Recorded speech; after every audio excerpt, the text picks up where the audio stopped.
누가복음 14장의 말씀입니다. 누가복음 14장 25절부터 35절까지의 말씀이죠. 누가복음 14장 25절부터 35절까지 말씀. 우리가 꽤나 익숙한 그런 본문인데요. 누가복음 14장 25절부터 35절. 우리 찾았으면 한 목소리로 합독하겠습니다. 수많은 무리가 함께 갈새 예수께서 돌이키사 이르시되 무릇 내게 오는 자가 자기 부모와 처자와 형제와 자매와 더욱이 자기 목숨까지 미워하지 아니하면 능히 내 제자가 되지 못하고 누구든지 자기 십자가를 지고 나를 따르지 않는 자도 능히 내 제자가 되지 못하리라. 너희 중에 누가 망대를 세우고자 할진대 자기의 가진 것이 준공하기까지에 족할는지 먼저 앉아 그 비용을 계산하지 아니하겠느냐. 그렇게 아니하여 그 기초만 쌓고 능히 이루지 못하면 보는 자가 다 비웃어 이르되 이 사람이 공사를 시작하고 능히 이루지 못하였다 하리라. 또 어떤 임금이 다른 임금과 싸우러 갈 때 먼저 앉아 1만 명으로서 저 2만 명을 거느리고 오는 자를 대적할 수 있을까 헤아리지 아니하겠느냐. 만일 못할 터이면 그가 아직 멀리 있을 때에 사신을 보내어 화친을 청할지니라. 이와 같이 너희 중에 누구든지 자기의 모든 소유를 버리지 아니하면 능히 내 제자가 되지 못하리라. 소금이 좋은 것이나 소금도 만일 그 맛을 잃으면 무엇으로 짜게 하리요. 땅에도 거름에도 쓸데없어 내버리느니라. 들을 귀가 있는 자는 들을지어다 하시니라. 아멘. 늘 그렇듯이 수많은 무리들이 예수님을 따르고 있었습니다. 그렇게 앞서 길을 걸어가시던 예수님께서 돌아서서 그들에게 말씀하시는 거죠. 무릇 내게 오는 자가 자기 부모와 처자와 형제와 자매와 더욱이 자기 목숨까지 미워하지 아니하면 능히 내 제자가 되지 못하고 누구든지 자기 십자가를 지고 나를 따르지 않는 자도 능히 내 제자가 되지 못하리라. 예수님께서 가던 걸음을 멈추시고 돌아서서 하신 말씀이 이렇게 하지 않으면, 미워하지 않으면, 버리지 않으면, 십자가 지지 않으면 내 제자가 되지 못할 것이다 라고 말씀하십니다. 여러분 어떻게 생각하십니까? 예수님께서 이렇게 말씀하신 이유가 무엇일까요? 저는 익숙한 이 말씀을 오늘 읽고 나서 한참을 그 구절 위에 제 시선이 머물러 있었습니다. 예수님의 제자는 부모, 처자, 형제, 자매, 그리고 심지어는 자기 목숨까지도 미워해야 하고 그리고 십자가를 지고 따라야 한다. 되게 묵직하게 들리는 그 예수님의 말씀, 그 이 문구가 주는 거창함 때문에 이런 말씀을 나에게 하신다고 하는 그 거창함 때문에 가슴이 뛰기도 했습니다. 근데 제가 그 말씀이 계속 머물러 있었던 것은 이 말씀이 저에게 너무 거창하다 못해서 조금은 부담스럽기까지도 하다라는 그런 생각이 들었던 거예요. 그래서 그 구절 위에서 한참을 머물러 있었습니다. 무엇을 원하시는 걸까? 예수님께서는 우리가 정말로 가족을 포기하고 죽으러 가기를 원하시는 걸까? 그렇게 우리가 죽기를 원하시는 걸까? 그러다 보니까 뭔가 오지로 목숨을 걸고 그 선교를 가야 될 것 같은 생각이 들기도 하더라고요. 그러면 선교라는 소리인가? 아니면은 우리가 쉽게 생각하는 목사나 이런 사역자가 되어야 하나? 이런 생각이 들었습니다. 그러면서 물론 그런 삶이 굉장히 의미가 있잖아요. 오지에 가서 정말 어려움이 당한 어려운 형편에 있는 그런 사람들 돕고 또 섬기고 우물 만들어주고 하면서 복음 전하는 일 너무 의미가 있잖아요. 그런데 제 머릿속에 스쳐 지나가는 게 그러면 한국에 살면서 오늘 여기 이 땅에 살면서 제자로 살 수는 없는 것일까? 그럼 여기 있는 우리 예배드리는 사람들 다 같이 다음 주에 이제 티켓 끊어야죠. 뭐죠? 파푸아 뉴기니? 뭐죠? 그런 동네 있잖아요. 들어본죠? 마다가스카르? 이런 데로 다 가야 되는 겁니다. 제가 얘기 들어보니까 어떤 파푸아 뉴기니에 계시는 선교사님은 식인 부족을 섬기고 계신다고. 그런데 가야 되는 거야. 아마존.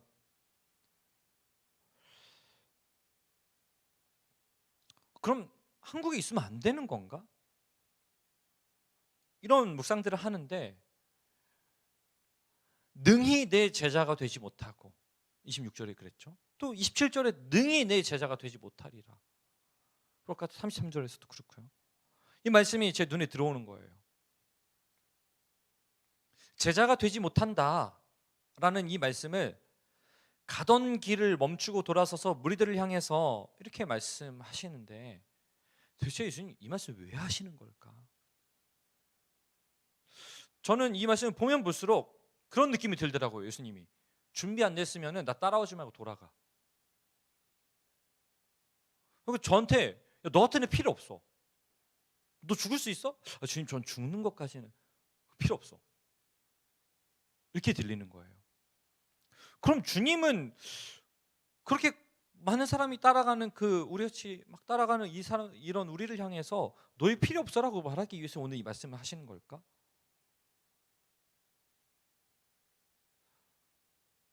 이런 생각이 드는 거죠. 그럼 우리 주님은 우리 제자들을 서열화하시는 분인가? 이런 생각이 드는 거예요. 죽을 준비가 돼 있으면은 1등, 그럼 2등, 3등 좀 애매하다 탈락. 예수님은 나를 따라오지 말고 돌아가라라는 말씀을 하기 위해서 그런 의미로 오늘 이 말씀을 하셨을까요, 여러분? 저는 오늘 본문을 읽으면서 너희 같은 제자는 제자가 아니다, 필요 없다 이렇게 말씀하시지는 않았을 것이라는 추측을 가지고 묵상을 했습니다. 그런 결과 그런 말씀이 전혀 아니더라고요. 왜냐면요, 오늘 본문에 이어진 15장을 보면요, 15장은 잃어버린 한 양을 찾은 그 목자의 기쁨에 대해서 말씀하시거든요. 발음이 안 되지? 좀 웃으라고 그러니까 뭔 말하면 그 99마리의 양을 두고 한 마리의 양을 찾아서 떠나는 목자, 그리고 그 한 마리의 양을 찾아 돌아와서 기뻐하시는 그 목자, 그 목자의 기쁨을 설명하시는데, 그럼 그것과 비교한다면은 양 한 마리 찾아놓고 너는 새끼 어디 갔다 왔어? 너 필요 없어 하고 다시 쫓아내는 거예요. 말이 안 되잖아요.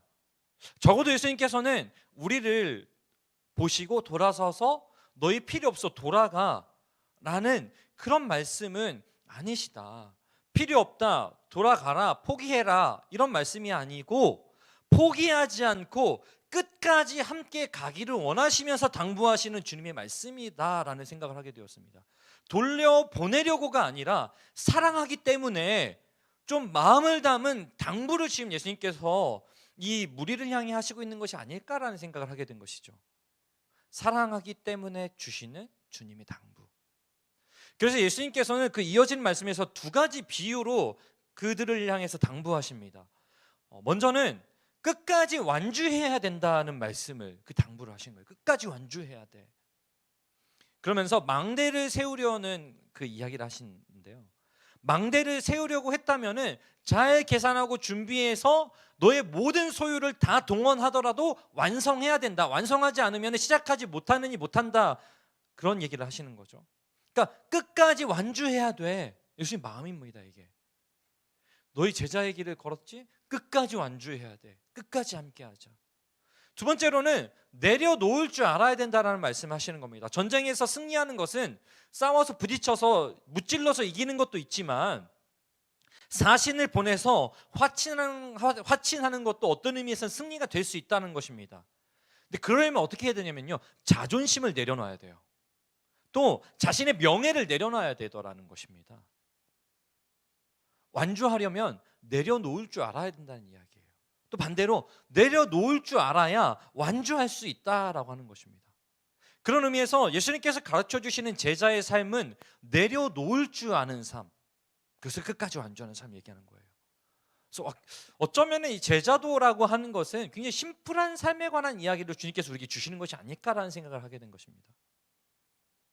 근데 문제는 뭐냐면요, 우리가 이 심플한 삶, 내려놓을 줄 아는 이 삶을 살지 못하냐면 우리는 하고 싶은 게 너무 많아요. 이것도 해야 되고 저것도 해야 되고, 또 갖고 싶은 것도 너무나 많습니다. 이것도 갖고 싶고 저것도 갖고 싶고, 막 그 손에 쥐고 막 놓지를 못해요. 제가 그러던 가운데 신경 끄기의 기술이라는 책을 보게 됐습니다. 신경 끄기의 기술이라는 책에 보니까 이런 말이 나오더라고요. 세상은 우리에게 입을 모아 외친다. 뭐라고 외치냐면요, 좋은 삶을 살기 위해선 좋은 삶의 조건, 더 나은 직업과 더 튼튼한 차와 더 멋진 애인, 그리고 더 넓은 집을 가져야 한다고. 더 사고 더 소유하고 더 만들고 더 섹스하고 더 오래 살라고. 이런 메시지에 끊임없이 폭격당한 결과 우리는 시종일관 모든 것에 신경을 쓰게 된다. 하고 싶은 게 너무 많고 해야 될 게 너무 많아서 그것들이 신경 쓰느라고 아주 정신을 못 차리는 삶을 사는 것이죠. 좋은 삶에 대해서 우리는 이렇게 학습되어서 지금까지 살아왔습니다. 너무나 익숙합니다. 이게 이것도 해야 되고 저것도 가져야 됩니다. 물론 어떤 사람은 저에게 이렇게 물어볼 수 있습니다. 목사님, 그렇게 사는 게 뭐 어때서 그렇습니까? 그렇게 살면 어때요? 그렇게 사는 것도 좋아요. 저도 그런 질문을 했거든요. 근데 책의 내용이 이렇게 이어집니다. 문제는 지나치게 많은 일에 신경을 쓰는 게 정신 건강에 해롭다는 것이다. 그렇게 살면, 여기서 중요한, 그렇게 살면 천박함과 허세가 몸에 배기 십상이며 행복과 만족이라는 신기루를 쫓는데 평생을 바칠 수도 있다. 좋아요. 뭐 이거 좋다 하고 다 좋아요. 그런데 문제는 뭐냐면요, 그렇게 살다 보면은 천박함과 허세가 몸에 배고요, 행복과 만족을 신기루로 여기고 살아가게 되는 거예요. 신기루와 같은 행복과 만족을 쫓게 되는 거예요. 그래서 이 책에서는 그 대안을 이렇게 줍니다. 좋은 삶을 살려면 더 많이 신경 쓸 게 아니라 더 적게 신경 써야 된다. 좋은 삶을 추구하는데 오히려 천박함과 허세가 몸에 배이고 진정한 행복과 만족이 아니라 신기루를 쫓게 된다는 것. 어떻게 하면요, 더 많은 것을 가지려 하고 더 많은 것을 하려고 했을 때 놓지 못할 때. 물론 이것을 시종일관 이렇게 사는 것을 원하지는 않습니다. 다들 마찬가지예요. 그래서 조금이라도 더 적게 신경 쓰려고 하는 게 뭐예요? 쉼이죠. 휴식. 근데 이게 재밌는 게 이거예요. 좀 내려놓으려고 쉬는 거잖아요. 근데 그러면은 진짜 좀 쉬고 진짜 좀 이렇게 생각도 비우고 이래야 된단 말이죠. 근데 우리를 괴롭히는 이 불안과 스트레스, 분주함으로부터 벗어나기 위해서 하는 일이 뭐냐면요, 무기력하게 누워서 스마트폰을 꺼내듭니다. 그러고 나서 뭘 해요? 인스타그램 그리고 유튜브, 그거 보면서 뭐예요? 누가 누구랑 사귀고 여기 데이트를 갔다, 여기 너무 좋다, 뭐 여긴 커피가 뭐 어쩌고, 경치가 어쩌고, 뭐 주변에 뭐 남녀들이 너무 많다, 웨딩 촬영은 여기서 해야지, 뭐 이런 거. 또 뭐 누가 투자한 코인이 몇 배가 됐다, 몇 배 튀었다, 아파트 값이 몇 배가 되었다, 어떤 사람이 몇 억짜리 복권이 2개 당첨됐다, 뭐 선물로 뭐 고급 차를 선물로 받았다, 막 차키. 그렇게 하면서 뭐예요? 그렇게 하면서 뭐라고 얘기하냐면, 그래서 나 행복해, 이렇게 사는 게 진짜야, 좋은 삶이야, 막 외치는 그 유튜브와 인스타그램에 막 현혹이 됩니다. 그리고는 비교의 늪에 빠져서 좌절하고, 그러다 보니까 어떻게 해요? 신경 쓸 게 또 늘어나요. 좋은 삶은 저 차키를 나도 사진 찍고 올리는 건데. 여러분, 진짜 행복이고 그것이 진짜 삶이면 누구한테 보여주는 게 중요한 게 아니에요. 그거 누리느라고 바쁘지. 자꾸 우리는 그 신경 끈다고 하고서는 그 바라보면서 계속해서 우리는 신경 쓸 것들을 늘립니다.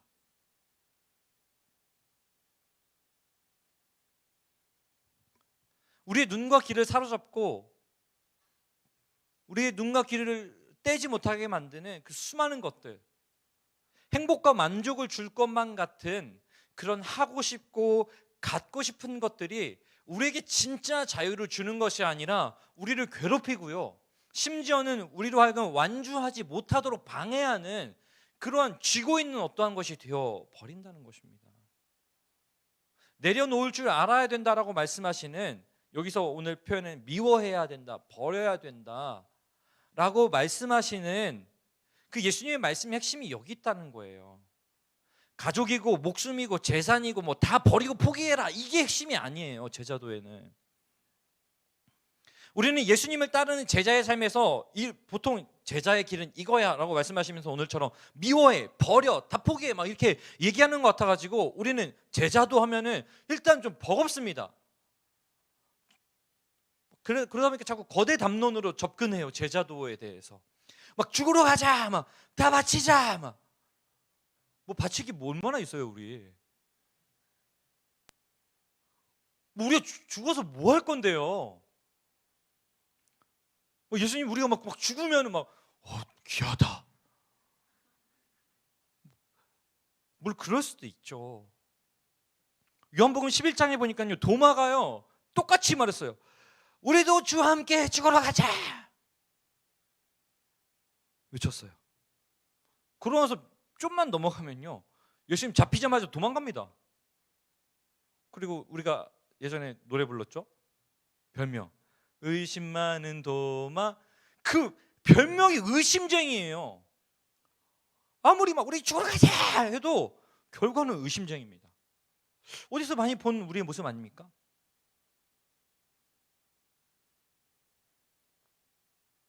예수님께서 가르쳐 주시는 제자의 삶은 죽으러 가는 것에도 있습니다. 오지에 가고 사지에 가는 것에도 있습니다. 근데요, 그것은 어떤 면에서 결과입니다. 그것은 결과이고요, 내려놓을 줄 아는 심플한 삶이 바로 예수님께서 바라시는 제자의 삶일 수 있다는 것이에요. 여러분, 어쩌면은 다 버리고 죽으러 가는 것보다 훨씬 더 중요합니다. 제자의 삶은 여기서 시작되는 거예요. 제자의 삶은 이렇게 해서 이어지는 겁니다. 거기에 진짜 평안이 있는 것이고요. 그런 의미에서 내려놓는다라고 하는 것은 절대로 손해보는 일이 아니라는 것이죠. 우리는 이거 내려놓으면 손해보는 것 같아요. 망할 것 같아요. 죽을 것 같아요. 이것이 나의 생명줄을 잡고 있고 내 자존심을 쥐고 있는 것 같아 보입니다. 하지만 오늘 예수님께서 우리에게 가르쳐 주시는 것은 그것은 손해보는 일이 아니야 라고 말씀해 주시는 거예요. 여러분, 그 이용규 선교사님의 책 내려놓음, 이 책 많이들 알고 있잖아요. 한 번쯤 다 들어봤잖아요. 이 책 제목이 내려놓음인데요, 부제가 달려 있습니다. 뭐라고 되어 있냐면은 내 인생의 가장 행복한 결심 내려놓음. 우리는 이것도 저것도 다 해야 되고 가져야 될 것도 많은데 실상은 행복으로 향하는 인생의 가장 행복한 결심이 내려놓음에 있다라고 하는 거예요. 예수님께서 우리에게 가르쳐 주신 것도 똑같습니다. 야, 신경 쓰는 게 너무 많다. 너 신경 쓰는 게 너무 많아. 그거 신경 쓰고 다 이룬다고 해서 행복한 거 아니야. 내려놓아라. 오늘 예수님이 우리에게 주신 말씀이 이겁니다. 그리고 이어서 말씀하세요. 뭐라고요? 자기 십자가를 지고 나를 따르라. 각자에게 주신 십자가, 그냥 그게 뭐예요? 주님을 따르며 살아가는 오늘의 그 삶을 묵묵히 살아가는 것, 그게 자기 십자가를 지는 거예요. 예수님이 야, 내가 줬던 그런 십자가 줘, 온 인류를 위해서 너희가 죽어, 이런 얘기 안 하셔. 자기 십자가를 지라고 말씀하세요. 그런 의미에서 오늘 본문은 가족과 헤어져, 목숨 내놓아, 소유 다 팔아, 이런 거대 담론, 무슨 시위대나 가질 법한 캐치프레이즈가 아니에요. 슬로건이 아니에요. 가족이나 목숨처럼 우리로 하여금 자꾸 신경 쓰게 만드는 것들이 있다는 거예요. 계속 신경 쓰게 만드는 것. 다시 말해서 뭐예요? 내려놓지 못하게 만드는 것들이 있다는 거예요. 요한일서 2장 15절, 16절, 17절에서는 그것을 이렇게 설명합니다. 이 세상이나 세상에 있는 것들을 사랑하지 말라. 누구든지 세상을 사랑하면 아버지의 사랑이 그 안에 있지 아니하니 이는 세상에 있는 모든 것이 육신의 정욕과 안목의 정욕과 이생의 자랑이니 다 아버지께로부터 온 것이 아니요 세상으로부터 온 것이라. 이 세상도 정욕도 지나가되 오직 하나님의 뜻을 행하는 자는, 오직 하나님의 뜻을 행하는 자는 영원히 거하느니라. 우리 삶에는 오늘 본문에서 가족과 목숨, 소유로 대변되는 그런 불안과 혼란에 빠져들게 하는 신경 쓸 것들이 너무나 많아요. 저도 마찬가지입니다. 너무 많아요. 뭐 여기 청년들 만나면 목사님 이제 나이도 됐는데 결혼해야 되는데 남자친구가 안 생겨요, 이런 얘기는. 남자친구가 생기면 신경 쓸 게 많아. 결혼을 하면은 더 신경 쓸 게 많아. 결혼해가지고 저는 애가 셋이잖아요. 여기까지. 신경 쓸 게 많아요. 근데 그것들을 버려라는 게 아니에요. 그것들을 신경 쓴 게 잘못됐다는 얘기가 아니에요. 그것들 때문에 우리가 자꾸 이생의 자랑, 육신의 정욕, 안목의 정욕에 빠져드니까, 그래서 내려놓으라고 하시는 거예요. 그것들 내려놓고 너의 십자가를 지어라.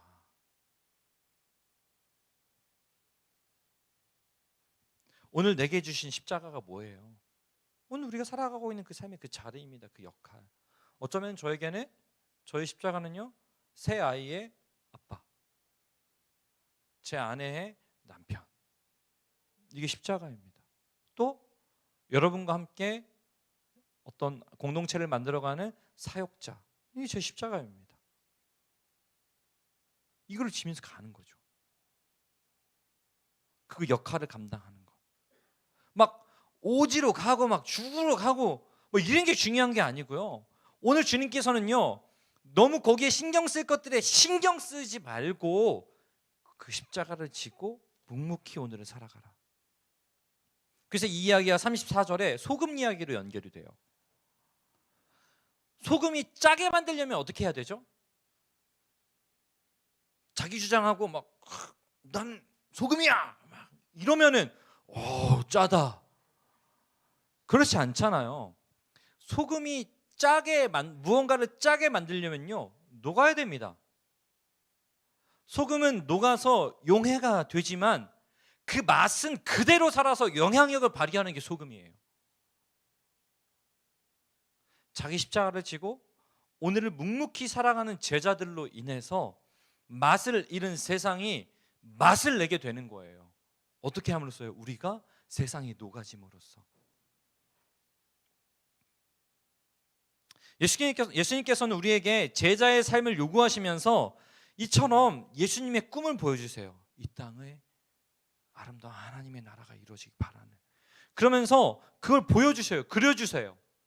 그리고 그걸 맡겨주시는 겁니다. 아마 그래서 우리가 직장생활 시작하면서 다들 주님께서 나에게 이거 원하시는 것 같아, 이런 마음으로 다 직장생활 시작했잖아요. 저도 마찬가지입니다. 또 주님께서 이런 걸 원하시는 것 같아 그러면서 연애 시작했잖아요. 거룩한 연애를 막 꿈꾸면서. 그러면서 가정을 꾸리고요. 그 꿈을 바라보면서 가는 거예요. 자꾸 신경 쓰게 만드는 그 요소들이 막 이리저리 흔들리는 게 아니라 그냥 오늘 내가 할 수 있는 그것을 하면서 걸어가는 거. 그게 우리가 할 수 있는 전부예요. 그래서 내일 염려는 내일이 하게 하라고 주님이 우리에게 말씀하신 거예요. 왜 이렇게 신경 쓰니? 내일은 내일이 와. 청년 여러분, 제자의 삶에 대해서 묵상하면서 저는 오늘 이 말씀에 계속 머무르며 있으면서 주님 우리한테 죽으라고 하시는구나. 죽어야지.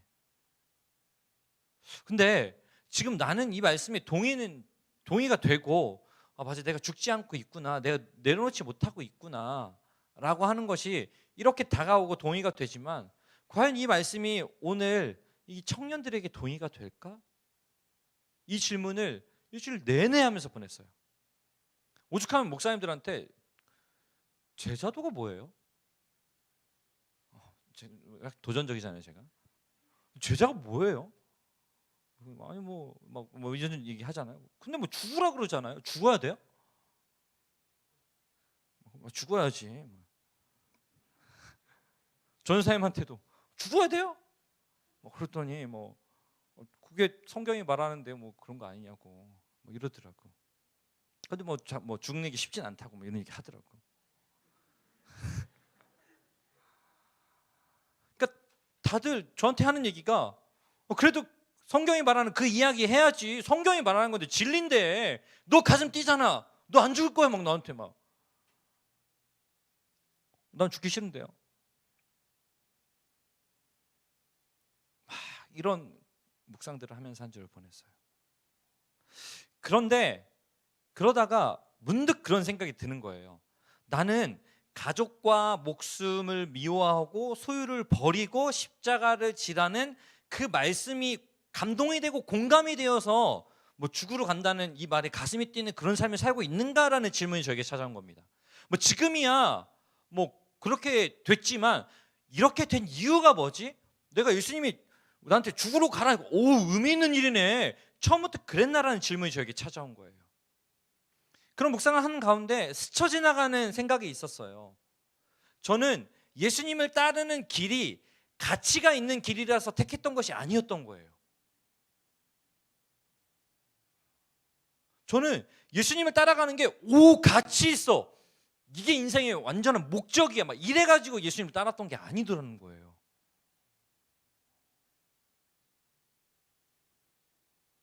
제가 예수님을 따르는 이 길을 택했던 거. 그래서 심지어는 나 주님 위해서 죽겠습니다라고 고백할 수 있었던 건 뭐였냐면요. 예수님이 나를 사랑하기 때문에. 그리고 나를 사랑하시는 그 사랑하심을 느꼈기 때문에. 논리나 설명이나 설득이 아니었어요. 인격적인 교제였던 것이에요. 주님 앞에 오기를 부리고 나랑 한번 붙어보자 싸우고 나봐 예수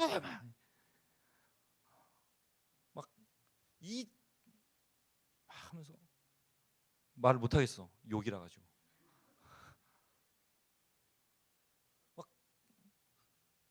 그런 고집불통에 세상에 대한 분노, 이 더러운 세상 이러면서 예수가 있는데 이 세상이 모양이야 이러면서 터질 듯한 가슴으로 그 분노와 고집으로 아집으로 가득 찬 저를 바라보시면서 십자가에서 눈물 뚝뚝뚝뚝 흘리시면서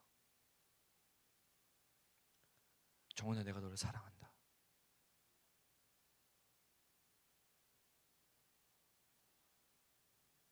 분노와 여기 차 있는 저를 바라보시면서 많이 힘들지?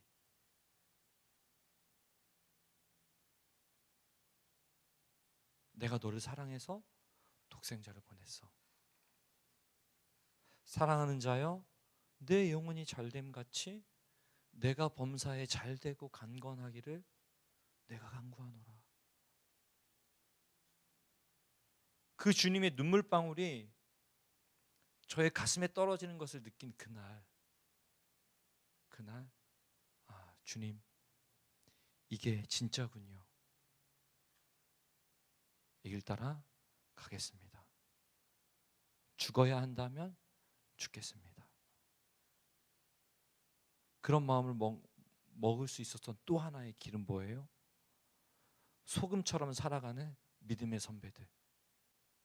하나님 존재하지도 않는 것 같다고 이 난리를 치고 있는 저를 선배들이, 형 누나들이 불러가지고 아브라함이 그 이삭 바친 얘기 하면서 하나님이 이삭 바치라고 한 거도 열받지?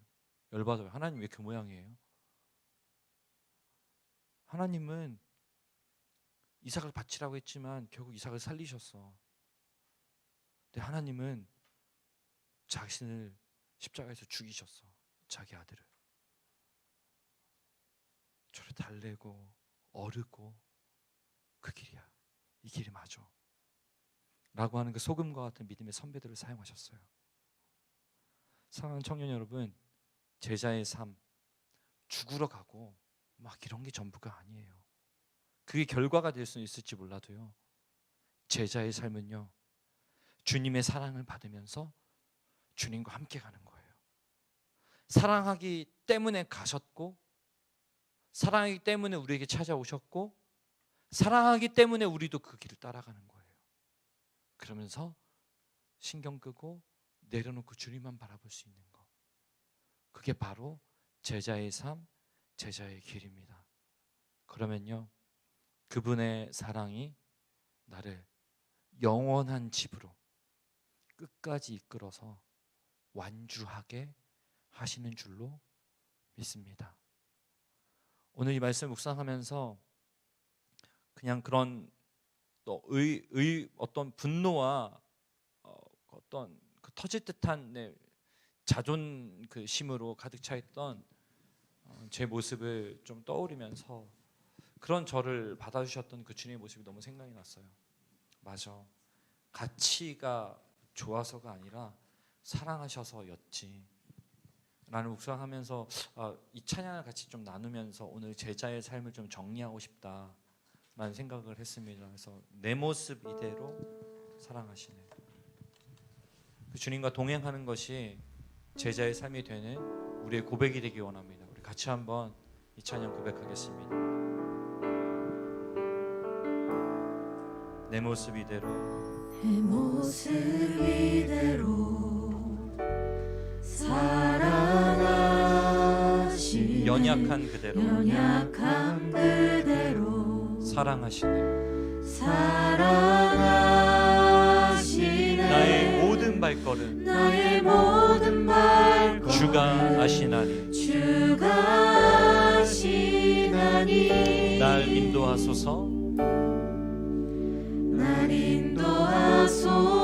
이것이 우리의 고백이 되기 원합니다. 내 모습 이대로, 내 모습 이대로 사랑하시는, 사랑하시네, 연약함 그대로 사랑하시는, 연약함 그대로 사랑하시네, 나의 모든 발걸음 주가 아시나니, 나의 모든 발걸음 주가 아시나니, 날 인도하소서, 날 인도하소서. 주의 날개 아래 거하는 것, 주의 날개 아래 거하는 것, 주의 임재 안에 거하는 것, 주의 임재 안에 거하는 것, 나의 가장 큰 소망, 나의 가장 큰 소망, 나의 가장 큰 은혜, 나의 가장 큰 은혜, 그것이 무엇입니까? 주와 함께 동행하는, 주와 함께 동행하는, 우리 한 번 더 고백합니다. 주의 날개 아래, 주의 날개 아래 거하는 것, 주의 임재 안에 거하는 것, 주의 임재 안에 거하는 것, 나의 가장 큰 소망, 나의 가장 큰 소망, 나의 가장 큰 은혜, 나의 가장 큰 은혜, 주와 함께 동행하는, 주와 함께 동행하느니. 여러분, 주를 위해 죽읍시다. 주를 위해 버립시다. 주를 위해 미워합시다. 근데요, 그렇게 내려놓을 수 있는 유일한 길이 있다면요, 주님의 사랑을 누리는 것입니다. 그게 안 되면 그 길 갈 수 없어요. 그 제자도의 길이, 제자의 삶이 멀게 느껴지고 부담스럽게 여겨지고 정말 그게 맞는가라는 질문이 찾아오게 되어 있습니다. 이 시간에 다시 되새깁시다. 날 사랑하신 주님, 날 위해 십자가에 달리신 주님, 끝까지 사랑하시는 주님, 그 주님께 우리의 마음을 좀 드립시다. 혹여나 그 감정마저도 사라져버린, 그 감격이 사라져버리고 그 감정이 사라져버린, 아니면 아직 그것을 경험해보지 못한 지체들이 있다면 이 시간 가슴에 좀 손을 얹고 같이 기도했으면 좋겠어요. 주님, 그 주님의 사랑이 내 안에 다시 회복되기 원합니다. 그 주님의 사랑을 이 가슴으로 좀 느끼기 원합니다. 머리로 아는 것을 넘어서서 이제는 내 안에서 외치고 부르짖고 계시는 그 주님의 음성을 내가 듣기 원합니다. 주님, 이 시간 우리에게 찾아와 말씀해 주시옵소서. 그런 마음으로 그 입을 열어서 자신의 고백으로 자신의 목소리로 하나님께 올려드리도록 하겠습니다. 기도합시다. 아버지, 주님 이 시간 주님의 사랑은 이 시간 나와 함께 하신다는 그 주님의 마음을 경험하고 누리고 느끼기 원합니다. 주님을 알았고 주님을 사랑했었고 주를 위해 살겠다고 다짐했었지만 어느덧 내 감정이 어느덧 나의 일상이 그 감격은 잊어버린 채 하나님 텅 빈 가슴으로 무기력한 심정으로 허망한 세상 가치 속에서 헤어나지 못하고 살아가는 인생으로 오늘을 살고 있음을 내가 고백합니다. 주님, 그래서 이 시간 주님의 사랑이 필요합니다. 주님, 그래서 이 시간 주님의 은혜가 필요합니다. 나와 함께 하시는 주님, 나를 사랑하시는 주님, 그 주님을 알기 원합니다. 주님, 그 주님을 알기 원합니다. 주님을 알기 원합니다. 그 주님의 사랑